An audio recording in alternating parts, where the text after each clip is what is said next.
My parents kept my inheritance and gave it to my brother, so I exposed their golden child at his wedding. I'm 28, and my brother Derek is 25. We've always had what you'd call a complicated relationship growing up. It was pretty obvious that Derek was the favourite. He could do no wrong, while I was expected to be the responsible one, the one who helped out, the one who never caused problems. When our grandmother passed away 3 years ago, she left a substantial inheritance to both Derek and me equally. According to her will, each of us was supposed to receive $75,000. The thing is, my parents were the executors of the will, and they told me that grandmother had changed her mind before she died. They said she decided Derek needed the money more than I did, since he was still figuring out his life. While I had a stable job and was doing well for myself, they showed me what looked like an updated will that gave Derek the full $150,000. While I got nothing, I was devastated, but I trusted my parents. They said grandmother felt bad, that Derek had struggled more in school and wanted to give him a head start in life. It hurt, but I accepted it. I even helped Derek celebrate when he got the money, watching him buy a new car and put a down payment on a house, while I kept renting and driving my beat-up Honda. Last month, Derek got engaged to his longtime girlfriend, Sarah, and my parents went all out planning this massive wedding. They kept talking about how proud they were that Derek was finally settling down, and how grandmother would have been so happy to see him succeed. I was happy for him too, despite everything, but something felt off about the whole situation 2 weeks before the wedding. I was helping my mum organise some paperwork in Dad's office when I found a folder labelled estate documents. I shouldn't have looked, but curiosity got the better of me. Inside was the real will. Grandmother's actual will, dated just 1 month before she died, and it was exactly what I remembered. Both Derek and I were supposed to get $75,000 each. There was no updated will, no change of heart, just my parents deciding that Derek deserved more, and I deserved nothing. They had forged the document they showed me, and kept my inheritance for themselves. Well, technically, they gave it all to Derek, but the point was they stole from me and lied about it for 3 years. I sat in that office staring at the real will, feeling like my entire world had shifted. Everything I thought I knew about my family was wrong. They had looked me in the eye and lied. They had watched me struggle financially, while Derek lived it up with money that was partially mine. They had let me believe that my own grandmother thought I was worth nothing.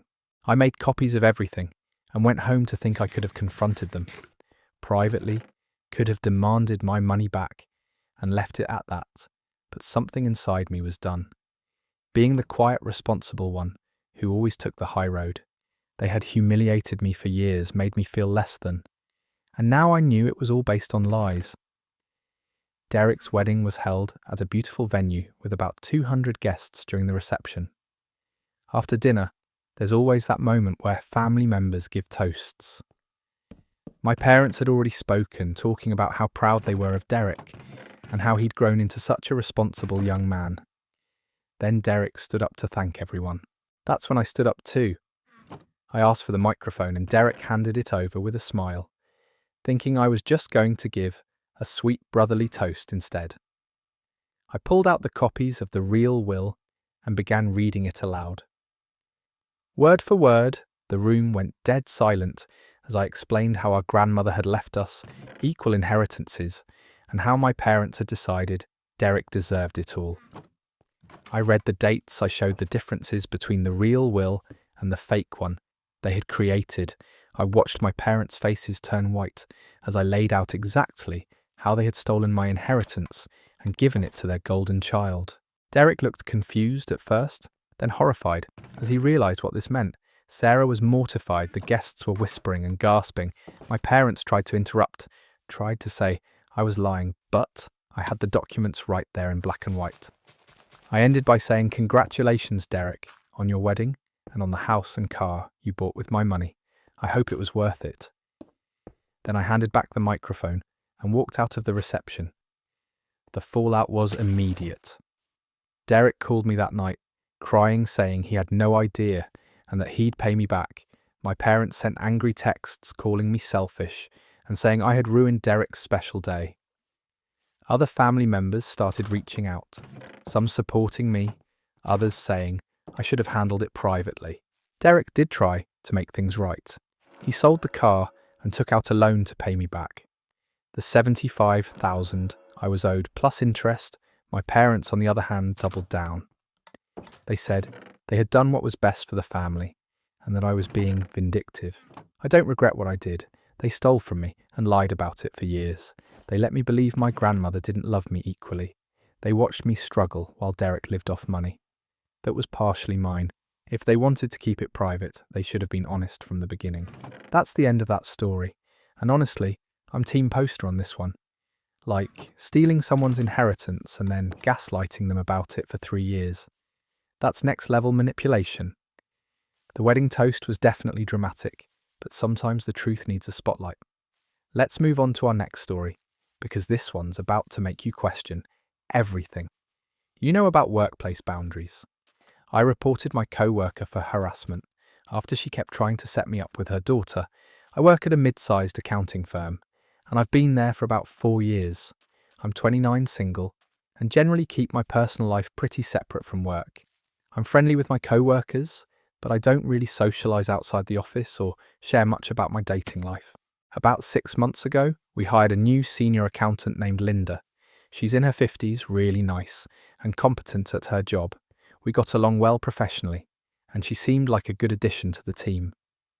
The problem started about 2 months after she was hired, when she began asking personal questions about my relationship status. At first, it seemed innocent enough. She'd ask if I was seeing anyone, or if I had plans for the weekend when I mentioned I was single. She got this look in her eye like she'd just solved a puzzle.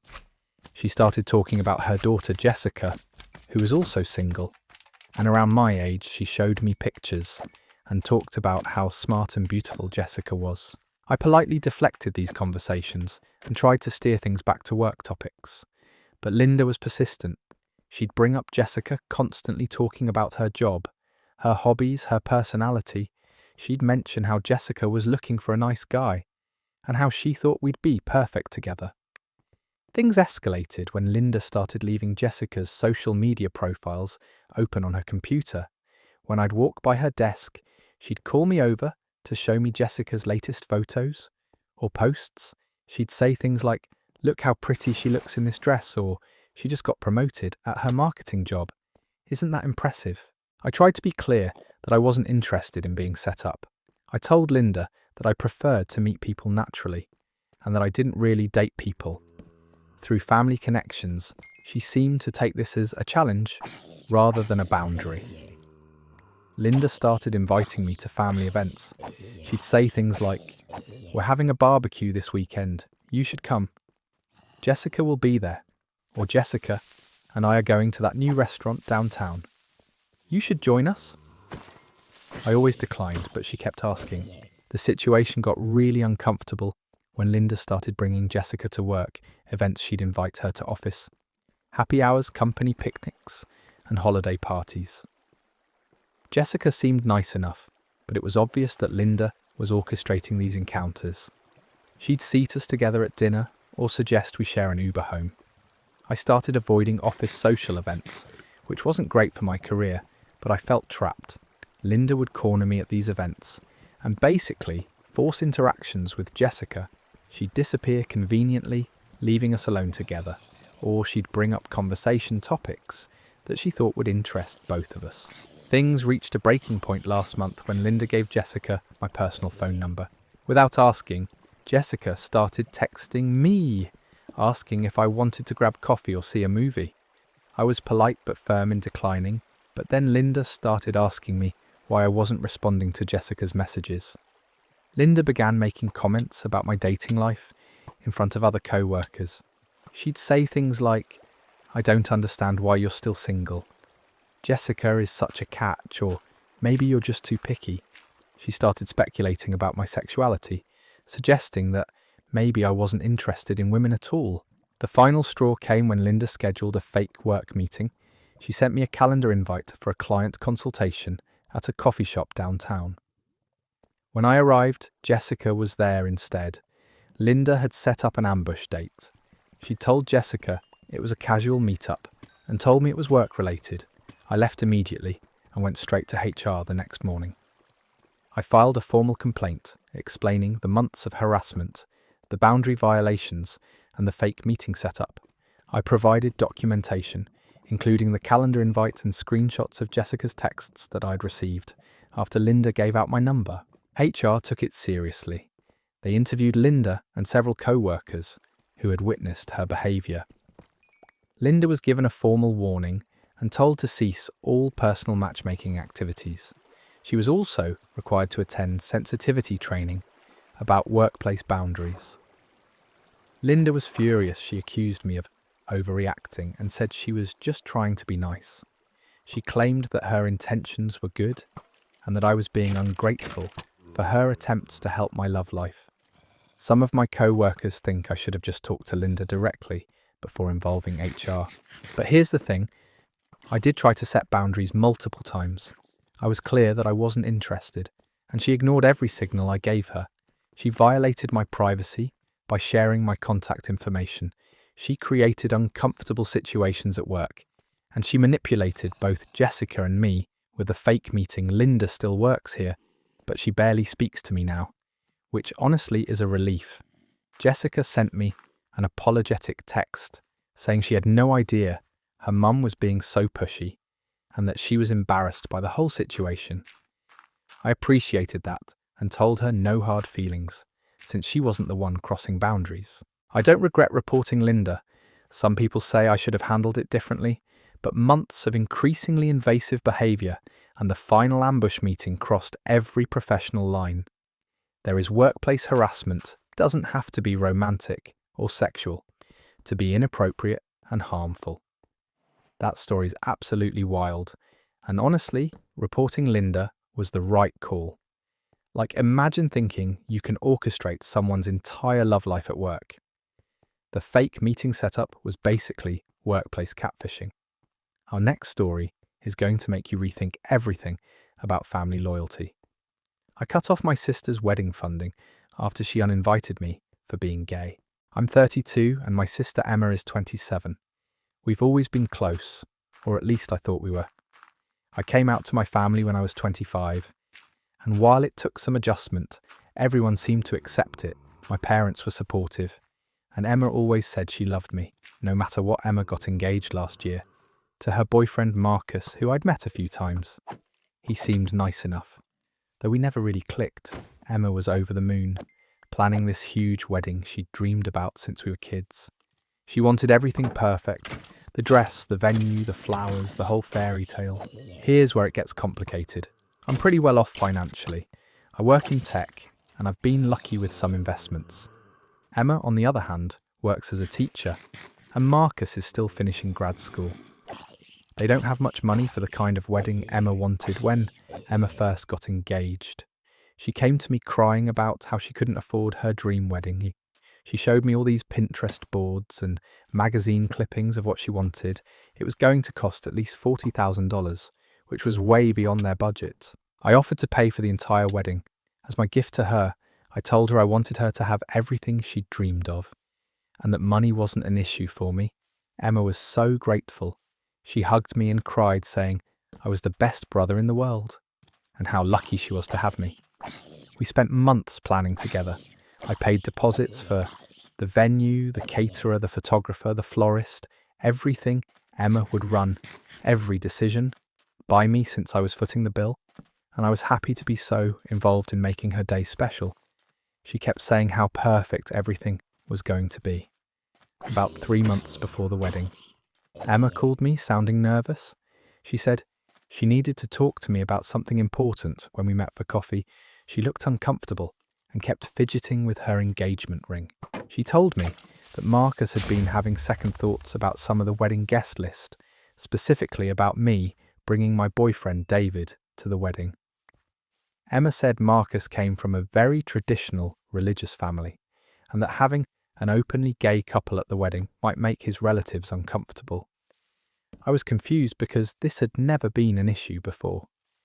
David had been to family events, and everyone seemed fine with him. Emma quickly said that she still loved and accepted me, but that maybe it would be better if I came to the wedding alone, just this once, for the sake of keeping peace with Marcus's family. I told her that was ridiculous. David and I had been together for 3 years. He was part of my life. And if I was paying for this wedding, he was definitely invited. Emma got defensive, saying it wasn't about me being gay. It was about not wanting drama on her wedding day. I asked her point blank if she was uninviting David, and she hesitated before saying, "Yes, just David, not me." She said, "I could still come and still be in the wedding party." She just thought it would be easier if David stayed home. I felt like I'd been punched in the stomach here. I was paying for her entire dream wedding, and she was asking me to hide part of who I am, to make her fiancé's homophobic relatives comfortable. I told her that if David wasn't welcome, then neither was I. Emma panicked and said I was being dramatic, that it was just one day and couldn't I just compromise for her sake. She said she'd already put deposits down and that everything was planned around me being there. I told her she had a choice. She could have the wedding with both David and me there, or she could have the wedding without either of us, but she couldn't have it both ways. Emma chose Marcus's family's comfort over her own brother. I pulled all funding immediately. I called every vendor and cancelled the contracts that were in my name. I got refunds where possible and lost the deposits where I couldn't. The venue, the catering, the flowers, the photography, all of it gone. Emma called me sobbing, saying I was ruining her life and that she couldn't afford to replace everything on such short notice. I told her she should have thought about that before she decided her brother's relationship wasn't worth defending. Marcus called me an unreasonable jerk and said I was holding the wedding hostage over political correctness. My parents got involved trying to mediate, but I was done. Emma had made her choice, and now she had to live with it. Emma ended up having a much smaller wedding at a community centre, with basic catering and a friend taking photos. It wasn't the fairy tale she'd planned, but it was what she could afford without my help. Some family members think I overreacted, that I should have just gone alone to keep the peace, but I refused to go back in the closet for anyone's comfort, not even my sister's. Emma made a choice between supporting me and appeasing homophobes. She chose wrong. We barely speak. Now, Emma sent me a card on my birthday, but that's about it. Our relationship may never recover, but I don't regret standing up for myself. And for David, some boundaries can't be crossed even by family. That story hits hard because it's about so much more than just a wedding invitation. It's about choosing between family loyalty and personal dignity. Sometimes standing up for yourself means losing people. You Love Our Next Story takes workplace drama to a whole new level. My boss fired me for refusing to work on my wedding day, so I cost him his biggest client. I worked as a project manager at a small marketing agency for 3 years. My boss, Kevin, was one of those entrepreneurs who thought owning a business meant he owned his employees too. He had no concept of work-life balance and expected everyone to be available. 24/7, I got engaged to my boyfriend Tom 2 years ago, and we'd been planning our wedding for over a year. We set the date for a Saturday in October, and I'd requested that weekend off 8 months in advance. Kevin approved the time off, and everything was set. The week before my wedding, Kevin landed what he called the biggest client in the company's history. Some tech startup that wanted a complete rebrand and marketing strategy. It was worth about $200,000, which was huge for our little agency. Kevin was over the moon about this client, but then he found out they wanted to have a kick-off meeting the Saturday of my wedding. He came to me on Wednesday and said I needed to cancel my honeymoon and work that weekend. Instead, I reminded him that I'd had this time off approved for 8 months and that I was getting married in 3 days. Kevin said the client was more important than my personal life and that if I was really committed to the company, I'd make the sacrifice. I told him absolutely not, that I wasn't cancelling my wedding for a work meeting. Kevin got furious and said I was being selfish and unprofessional. He threatened to fire me if I didn't show up Saturday morning. I stood my ground and told him to fire me then, because I wasn't missing my own wedding. Kevin called my bluff and handed me a termination letter right there on Wednesday afternoon. 3 days before my wedding, I was devastated, not just about losing my job, but about the timing. Tom and I had been counting on my salary for our honeymoon and to get settled as newlyweds, but I wasn't about to let Kevin ruin our special day. Here's where it gets interesting. I knew this client really well because I'd been the one doing all the preliminary work with them for weeks. I'd built a relationship with their marketing director, Sarah, and she trusted my judgment on their project. On Thursday, I decided to call Sarah and let her know I wouldn't be working on her account anymore. I explained that I'd been fired for refusing to work on my wedding day. Sarah was shocked. She said she had no idea. Kevin expected me to work that weekend. Sarah asked me a lot of questions about how Kevin ran the business, and I was honest about his management style, his unrealistic expectations, and his tendency to overwork employees. She seemed really concerned about what kind of partnership they were getting into. I didn't badmouth Kevin directly. I just answered her questions truthfully about what it was like to work there and how he treated his staff. Sarah thanked me for my honesty and congratulated me on my upcoming wedding. My wedding day was perfect. Tom and I had an amazing ceremony and reception surrounded by family and friends. I didn't think about work at all until Monday, when Kevin started blowing up my phone with angry voicemails. Apparently, the client meeting had been a disaster. Kevin showed up unprepared because he didn't know any of the details I'd been handling. Sarah asked pointed questions about employee treatment and company culture that Kevin couldn't answer well. By Monday afternoon, Sarah had pulled the contract. She told Kevin that after speaking with former employees, she didn't feel comfortable working with someone who fired people for not working on their wedding day. Kevin lost the biggest client in company history, and apparently several other employees quit after hearing about what happened to me. The agency's reputation took a huge hit and Kevin had to lay off half his remaining staff.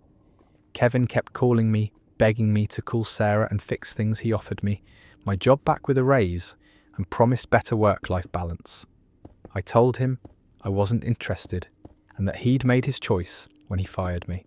Tom and I used our honeymoon time to job hunt instead, and I found a much better position at a larger agency with actual HR policies and respect for employees. Kevin's business is still struggling, and he's had to take on freelance work just to keep the doors open. Some people think I was vindictive for talking to Sarah, but I just answered her questions, honestly. Kevin created this situation by prioritizing a client meeting over basic human decency. If he'd respected my time off, none of this would have happened. The whole experience taught me that some bosses will never respect boundaries unless there are consequences. Kevin learned the hard way that treating employees badly can cost you everything. This one is pure karma in action, like firing someone 3 days before their wedding for refusing to work. That's just asking for cosmic justice. Our final story today is going to leave you questioning everything about trust and friendship. My best friend slept with my fiancée, so I revealed her biggest secret at her baby shower. I'm 26, and my best friend, Rachel, is 28. We've been insanely close since college. Roommates turned sisters. Basically, we told each other everything. Shared clothes, borrowed money, celebrated every milestone together. I was her maid of honor. She was going to be mine. We had this unbreakable bond, or so I thought. I got engaged to my boyfriend Jake last spring after 3 years together. Rachel seemed thrilled. She helped me pick out my dress, venue, hunt, taste wedding cakes, all the best friend duties. She was so involved and supportive. I felt so lucky to have her by my side for the biggest day of my life. Jake and Rachel got along great, which I loved. They'd joke around at group hangouts and she'd text him funny memes. Sometimes I never thought anything of it because I trusted both of them completely. Rachel had been single for a while and kept saying she was focused on her career. About 2 months before my wedding, I started noticing weird little things. Jake would be on his phone more often and he'd flip it over. When I walked by, Rachel would mention things about Jake that I hadn't told her, like his work schedule or what he had for lunch, random details that seemed odd. I brushed it off as paranoia until I found Jake's second phone in his gym bag. I didn't even know he had a second phone when I turned it on. There were months of text messages between him and Rachel. Not just friendly messages, but full-blown romantic conversations, planning secret meetups, talking about their feelings for each other. The messages went back 6 months. They'd been having an affair almost since I got engaged. They talked about how guilty they felt, but how they couldn't help themselves. They made plans to meet at hotels when I was working late. They even discussed what would happen after my wedding, whether they'd keep seeing each other. I sat in my car reading these messages for 2 hours, crying so hard I could barely see the screen. My fiancé and my best friend had been betraying me for half a year, while I planned a wedding and dreamed about my future. They'd looked me in the eye and lied every single day. I confronted Jake first. He tried to deny it, then broke down and admitted everything he said. It just happened that he'd fallen for Rachel, but still loved me too. He begged me not to call off the wedding, said we could work through it, that it was just a mistake. I threw his ring at him and told him to get out. Then I called Rachel. She came over immediately, probably thinking Jake had told me, and she needed to do damage control. Instead, I handed her the phone and watched her face crumble as she realised I knew everything. Rachel cried and apologised, said it wasn't supposed to happen, that they'd tried to stop but couldn't help their feelings. She said she was planning to end it after the wedding, that she didn't want to hurt me. I told her she'd already destroyed me and our friendship was over. I called off the wedding loss deposits on everything and had to tell everyone what happened. It was humiliating, devastating, expensive.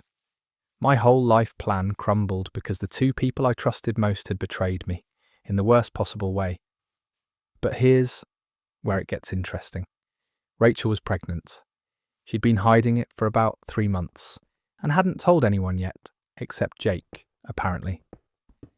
The baby was Jake's, which explained why their affair had gotten so intense so quickly. Rachel was terrified about being a single mum. She'd built her whole identity around her career, and wasn't ready for a baby. She was also scared about telling her very conservative religious parents, who would be horrified about her having a baby out of wedlock. About 6 months later, Rachel's family threw her a baby shower. They invited me, which was awkward, but I guess they thought enough time had passed that we'd made up. I almost didn't go, but something made me change my mind at the shower. Rachel was glowing in a pink dress, opening presents and accepting congratulations from all her family and church friends. Everyone kept talking about how excited they were to meet the baby and asking about the father. Rachel had been telling everyone that the father was some guy she'd dated briefly, who wasn't in the picture anymore. She said he'd moved away for work, and they decided it was better if he wasn't involved. It was a complete lie, but everyone believed it. When it came time for speeches, Rachel's mum stood up and talked about how proud she was of Rachel for handling single motherhood with such grace and dignity. She said Rachel was setting a wonderful example of Christian values and putting the baby first. That's when I stood up. I asked if I could say something, and Rachel's face went white. She knew exactly what I was thinking, but couldn't stop me without making a scene. I walked to the front of the room and smiled at all the guests. I said I wanted to share how Rachel and I became so close, and how she'd been there for me during my engagement. I talked about what a good friend she'd been, helping me plan my wedding, and spending so much time with my fiancé Jake, getting to know him really well. Then I said, unfortunately, Rachel got to know Jake a little too well. In fact, they got to know each other intimately for months while I was planning to marry him.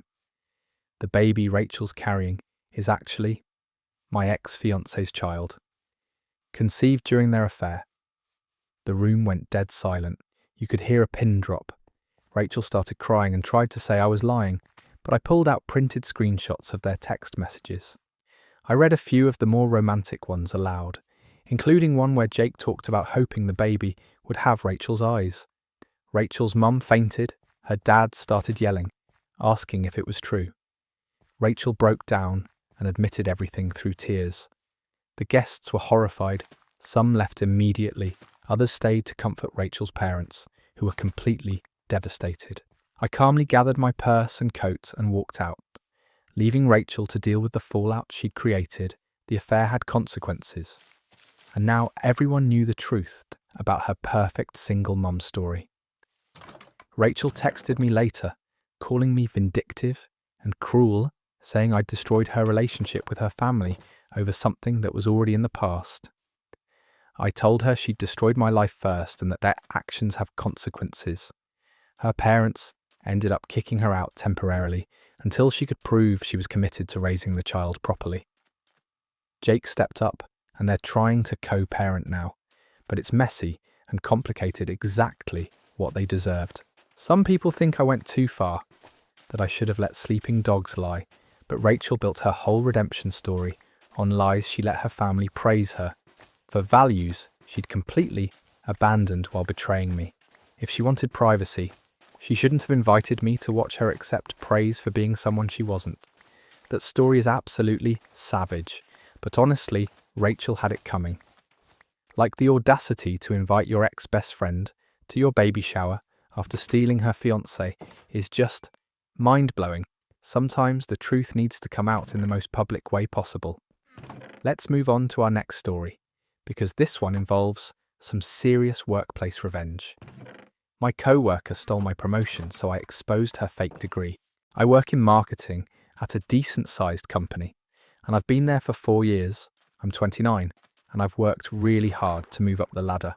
I started as an assistant and slowly earned more responsibilities, better projects, and the respect of my colleagues. Last year, a senior marketing manager position opened up. It was exactly what I'd been working toward for years. The role involved managing a team, overseeing major campaigns, and working directly with clients. It came with a significant salary bump and would have been a huge career milestone for me. I applied immediately and felt confident about my chances. I had the experience, the relationships, and the track record. My boss even hinted that I was the front runner for the position.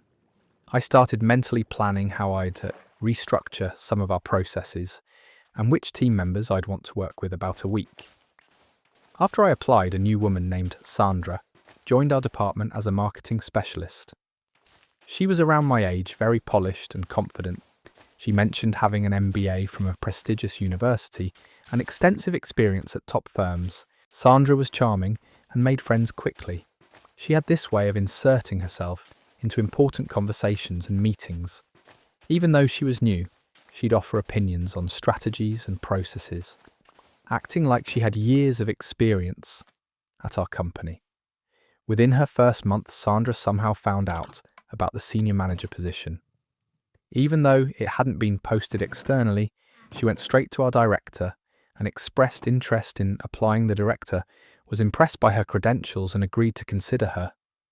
I was shocked. Sandra had been at the company for 4 weeks and was already trying to leapfrog over people who'd been there for years, but I tried to stay professional and focus on my own qualifications during the interview process. The interviews went well for me. I felt like I articulated my vision clearly and demonstrated my knowledge of our clients and processes. But Sandra was also interviewing and apparently making quite an impression with her MBA credentials and outside experience. 2 weeks later, they announced that Sandra got the promotion. I was devastated. 4 years of hard work and loyalty meant nothing compared to her fancy degree and smooth talking. I felt like I'd been completely overlooked despite my proven track record. Sandra immediately started making changes to processes I'd developed. She took credit for campaigns I'd been working on for months and began treating me like I was beneath her, even though we'd been peers just weeks earlier. I tried to be gracious about the whole thing, but it ate at me every day, watching Sandra in the role I'd earned, while she acted like she'd always belonged there. She'd make comments about bringing fresh perspectives and modern approaches, as if everyone else was outdated. About 3 months into Sandra's tenure, I was working late one night and needed to print something from her computer. She'd left it unlocked, which wasn't unusual in our office. I went to print my document and accidentally clicked on her personal email folder. What I saw made my blood run cold. There were emails between Sandra and someone who appeared to be helping her create fake transcripts and diplomas. The person was asking for specific details about courses and grades to make the documents look authentic. I kept digging and found more emails discussing how to verify employment at companies that had gone out of business, so background checks would be harder. Sandra had completely fabricated her entire resume, her MBA, her previous experience. All of it was fake. I screenshot everything and spent the next few days researching Sandra's background. Sure enough, the university she claimed to attend had no record of her. The companies she listed as previous employers either didn't exist or had never heard of her. Sandra had built her entire career on lies and had stolen my promotion using fake credentials. I was furious, but I knew I had to be smart about how I handled this information. Going to HR immediately might backfire if they thought I was just bitter about not getting promoted. Instead, I decided to let Sandra dig her own grave. I started asking her specific questions about her MBA program and previous jobs, details that someone who'd actually attended or worked there would know. Sandra would give vague answers or change the subject during team meetings. I'd bring up marketing theories or strategies that someone with her supposed background should know. Sandra would nod along, but never contribute meaningful insights. She was clearly out of her depth, but trying to fake it. After a few more weeks of gathering evidence, I finally went to HR with everything: the fake transcripts, the employment verification emails, the inconsistencies in her stories. HR launched an immediate investigation. It didn't take long for them to confirm what I'd found. Sandra's entire background was fabricated. She'd never attended graduate school, never worked at the companies she claimed, and had no business being in a senior management role. Sandra was fired within the week. Security escorted her out, while she cried and tried to explain that she'd just been trying to get ahead in life. She begged them not to press charges, but the company decided to pursue fraud charges. Anyway, the director who'd hired Sandra was embarrassed and apologetic. He offered me the promotion immediately, with a retroactive start date and a bonus to make up for the months I'd missed out on the role. Taking over from Sandra was awkward at first because she'd made so many changes based on nothing but inexperience and fake confidence. I had to undo a lot of her decisions and rebuild relationships with clients she'd confused or alienated. Some people in the office whispered that I'd been vindictive in exposing Sandra, but I didn't see it that way. She'd committed fraud or stolen my job and was actively harming our department with her incompetence. Someone had to speak up. Sandra tried to contact me on social media months later, asking me to give her a reference for other jobs. She said everyone deserved a second chance and that she'd learned her lesson. I blocked her immediately. The whole experience taught me that sometimes bad people do get ahead temporarily, but the truth has a way of coming out. Sandra thought she could fake her way to success, but eventually reality caught up with her. That's some next-level workplace justice. Right there, like imagine having the nerve to fake an entire MBA and then act superior to people who actually earned their positions. Sandra got exactly what she deserved, and our poster got the promotion they'd worked for all along. Our next story is going to make you question everything about family dynamics. My brother used my identity to get a loan, so I had him arrested at Thanksgiving dinner. I'm 31 and my brother Marcus is 28. We've never been particularly close growing up. He was always the one getting into trouble, while I was the responsible older sibling who tried to set a good example. Marcus dropped out of college, got into some legal trouble, and has generally made poor life choices. About 2 years ago, I started getting calls from debt collectors asking about loans I'd never taken out. At first, I thought it was just mistaken identity or spam calls, but the details they had were too specific. They had my social security number, my address, even my employment information. I pulled my credit report and found 3 different loans, totaling about $30,000, that I definitely hadn't applied for. Someone had used my identity to get personal loans from different companies and hadn't been making payments. I immediately started the process of disputing the charges and reporting identity theft to the credit bureaus. It was a nightmare of paperwork, phone calls, and documentation. I had to prove I wasn't responsible for debts someone else had created in my name. The investigation took months, during which time my credit score plummeted. I couldn't get approved for a car loan when mine died, and I had to pay cash for a used vehicle. I couldn't refinance my mortgage to get a better rate, and I was constantly stressed about my financial reputation. Finally, the fraud investigators traced the loans back to the applications and found security camera footage from one of the lending offices. The person who'd applied for the loans. In my name was clearly visible, and it was obviously Marcus. I was shocked even though Marcus had made bad choices before. I never thought he'd steal from family. He'd used my personal information to get loans. He had no intention of paying back and destroyed my credit in the process. I confronted Marcus about it, and he initially denied everything. But when I told him about the security footage, he broke down and admitted it. He said he'd been desperate, needed money fast, and knew my credit was good, so he borrowed my identity. Marcus begged me not to press charges. He promised he'd pay back every penny and said he'd already learned his lesson. He claimed he was getting his life together and that involving the police would ruin everything he'd been working toward. I wanted to believe him, but $30,000 isn't pocket change, and my credit was still ruined. I told Marcus he had 30 days to start making payments and show me a concrete plan for paying everything back, or I'd have to involve law enforcement 30 days. Came and went with no payments, no plan, and barely any communication from Marcus. When I called him, he'd make excuses about waiting for a job to start through or having unexpected expenses. He clearly had no intention of taking responsibility. That's when I decided to file a police report for identity theft. The detective assigned to my case said it was one of the clearest cases he'd ever seen.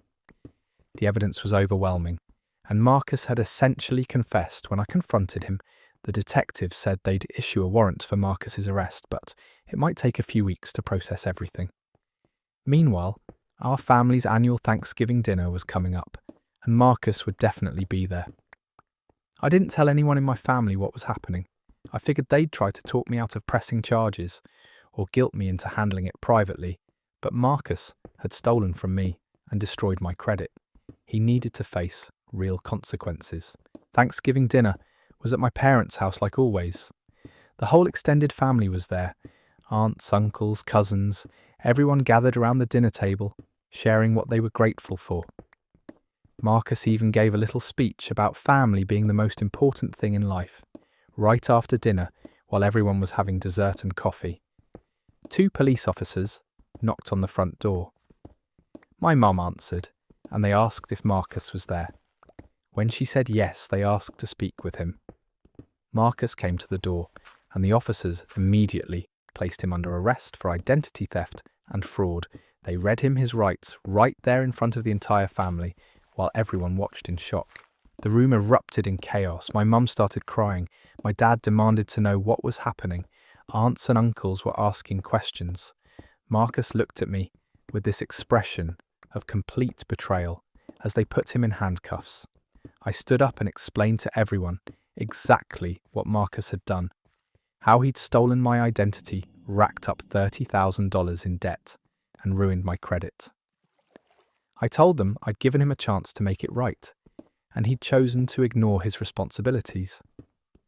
Some family members were supportive, saying Marcus needed to learn that actions have consequences, but others were angry with me. They said I should have handled it privately, that arresting him at Thanksgiving was cruel, and that family should stick together. My mum begged me to drop the charges, said that Marcus was finally getting his life together, and that this would destroy his progress. My dad was torn between supporting me and protecting Marcus from the legal consequences. I refused to back down. Marcus had made his choices when he stole my identity, and then again when he refused to take responsibility. Thanksgiving dinner was just when the consequences finally caught up with him. Marcus spent the weekend in jail before making bail. He ended up pleading guilty to avoid a trial and got 2 years probation plus restitution. He has to pay back every penny he stole, plus interest and court costs. Our relationship is obviously destroyed. Now Marcus acts like I'm the bad guy for not covering for him. Some extended family members still think I went too far, but my credit is slowly recovering, and Marcus is finally facing real consequences for his actions. The whole experience taught me that family doesn't mean you have to enable someone's bad behaviour. Marcus stole from me, and I had every right to protect myself legally, even if it meant having him arrested at Thanksgiving dinner. That story is absolutely wild, but honestly, good for the poster. Like your brother steals $30,000 and ruins your credit, then has the audacity to act like you're the villain for holding him accountable. Family, or not theft, is theft, and actions have consequences. Our final story today is about the ultimate friendship betrayal. My best friend stole my wedding ideas and used them for her own wedding a week before mine. I'm 24 and my best friend Mia is 25. We've been best friends since middle school and have always dreamed about our future weddings together. We'd spend hours looking at Pinterest boards, planning out every detail, from the flowers to the cake flavours. We even joked that we'd probably get married around the same time last year. I got engaged to my boyfriend Ryan, and Mia got engaged to her boyfriend Derek. Just 2 months later, I was so excited that we'd get to plan our weddings together and share this amazing experience as best friends. I started planning immediately and put a lot of thought into creating a unique theme. I wanted a vintage garden party vibe with dusty rose and sage green colours, antique brass accents, and lots of greenery. I found this amazing venue that was an old botanical conservatory, perfect for the aesthetic. I was going for Mia, and I would meet for coffee every week to discuss our wedding plans. I shared everything with her, my colour palette, my vendor choices, even showed her my dress when I found it. She seemed supportive and excited, always asking questions about my decisions. I had my heart set on a very specific flower arrangement design. I'd worked with the florist for weeks to create these cascading centerpieces with garden roses, eucalyptus, and trailing ivy. It was exactly the romantic, overgrown garden look I wanted about 4 months into planning. Mia told me she'd moved her wedding date up. She said Derek got an amazing job offer that required them to relocate, and they wanted to get married before the move. Her new date was exactly 1 week before mine. I thought it was weird timing, but I supported her decision. I even offered to help with last-minute planning, since she'd have less time to put everything together. Mia seemed stressed about the rush, but said she had everything under control. 2 weeks before her wedding, Mia started acting strange. She'd cancel our coffee dates and seemed evasive when I asked about her planning. She said she wanted to keep some things as a surprise and that she'd tell me all about it.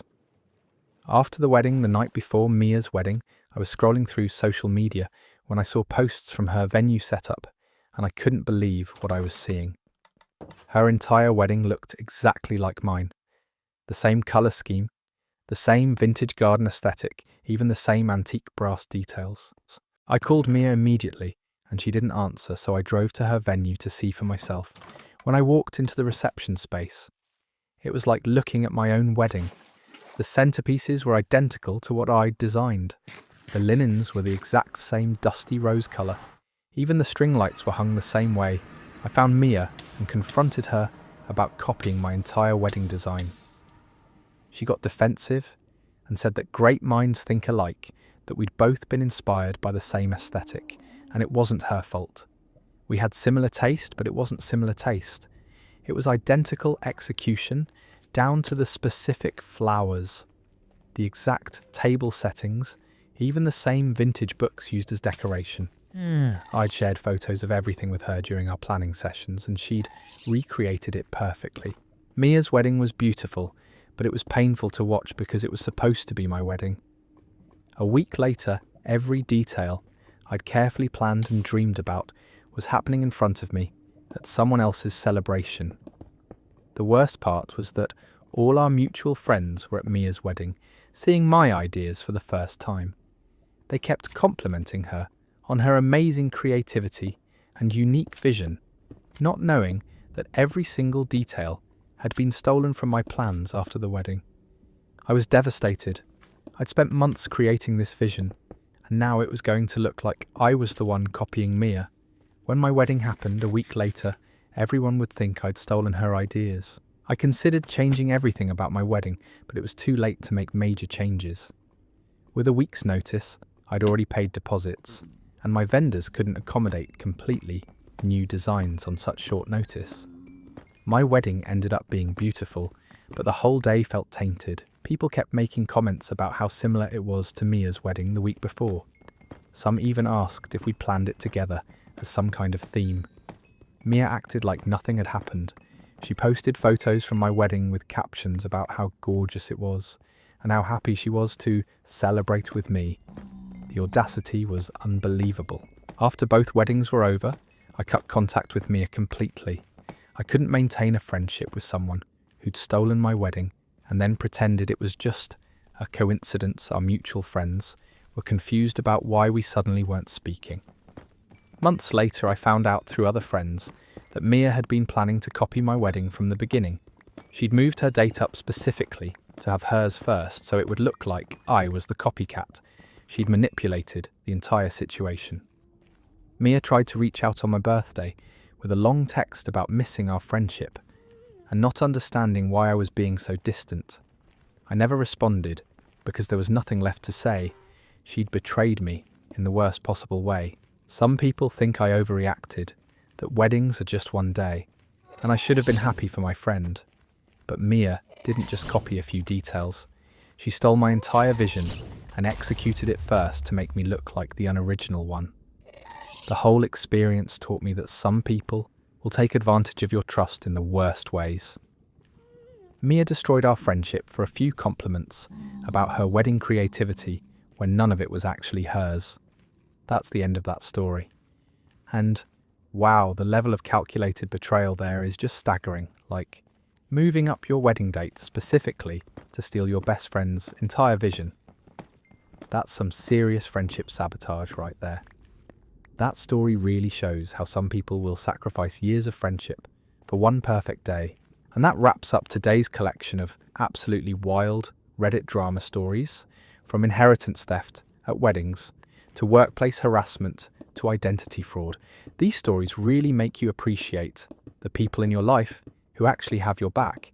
If you made it this far into the video and enjoyed diving into these crazy stories with me, consider hitting that subscribe button.